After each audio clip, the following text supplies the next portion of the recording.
Hi friends and families, welcome back to Darshi Vibes. இன்னைக்கு நம்ம என்ன சமைக்க போறோம் அப்படின்னு பார்த்தீங்கன்னா தாபா ஸ்டைல் சனா மசாலா. இப்போ இந்த ரெசிபிக்கு தேவையான பொருட்களை பார்க்கலாம்.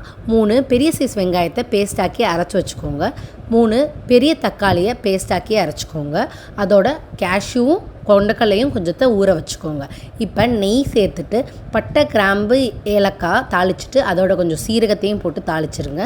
இந்த தாளித்து முடித்தோடனே வெங்காயத்தை இதோட சேர்த்துக்கோங்க. அரைச்சி வச்ச வெங்காயத்தை இது நல்லா வதங்கணும். அதை வதங்கிறதுக்கு கொஞ்சோண்டு உப்பு சேர்த்துக்கோங்க. உப்பு சேர்த்துட்டு நல்லா வதக்குங்க. இந்த மாதிரி ப்ரௌன் கலரில் ஆகணும், அதுதான் டேஸ்ட்டே. இந்த மாதிரி ப்ரௌன் ஆனோடனே அதில் டொமேட்டோ பேஸ்ட்டை ஆட் பண்ணிடுங்க. இந்த டொமேட்டோ பேஸ்ட் நல்லா கொதி வரணும், நல்லா பச்சை வாடை எல்லாமே போய் இது வதங்கணும். இப்போ மசாலா ஆட் பண்ணிக்கலாம். மஞ்சத்தூள், மிளகாய்த்தூள் 1 டீஸ்பூன் ஆட் பண்ணிக்கோங்க. அதோட 1 டீஸ்பூன் மல்லித்தூள் ஆட் பண்ணிவிட்டு கடைசியாக இதோட கொஞ்சோண்டு கரம் மசாலா நம்ம டேஸ்ட்டுக்கு ஆட் பண்ண போகிறோம். இதை ஆட் பண்ணி இந்த மசாலா தான் இந்த சென்னா மசாலாவுக்கு நல்ல ஃப்ளேவர் தரும். உங்கள்கிட்ட ஆம்ச்சூர் இருந்துச்சுன்னா அதுவும் ஆட் பண்ணிக்கலாம்.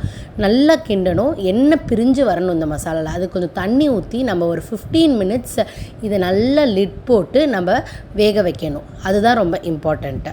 இப்போ நல்லா கொதி வரட்டும். அதுக்கு நடுவில் நம்ம பேஸ்ட் அரைச்சிக்குவோம், இந்த முந்திரி பேஸ்ட்டை. இப்போ நல்லா கொதி வந்து எண்ணெய் நல்லா பிரிஞ்சு வந்துருச்சு. இந்த மாதிரி தகன்னு இருக்கணும். அப்போ வந்து நம்ம இந்த முந்திரி பேஸ்ட்டை ஆட் பண்ணுவோம். இது ஒரு ரிச்னஸ் தரும், தாபா ஸ்டைல் ரிச்னஸ்ஸு. இதில் நம்ம அந்த மேங்கோ பவுடர்னு ஒன்று விற்கும், அதை ஆட் பண்ணோம்னா இன்னும் நல்லா டேங்கியாக இருக்கும். என்கிட்ட இல்லாத காரணத்தினால இது இப்படியே முடிக்கிறேன். 15 மினிட்ஸ் கழித்து கொஞ்சம் கொத்தமல்லி போட்டு முடிச்சிங்கன்னா சூப்பரான தாபா ஸ்டைல் சென்னா மசாலா ரெடி. இப்போ நம்ம அதை வந்து பூரியோட பேர் பண்ண போகிறேன்.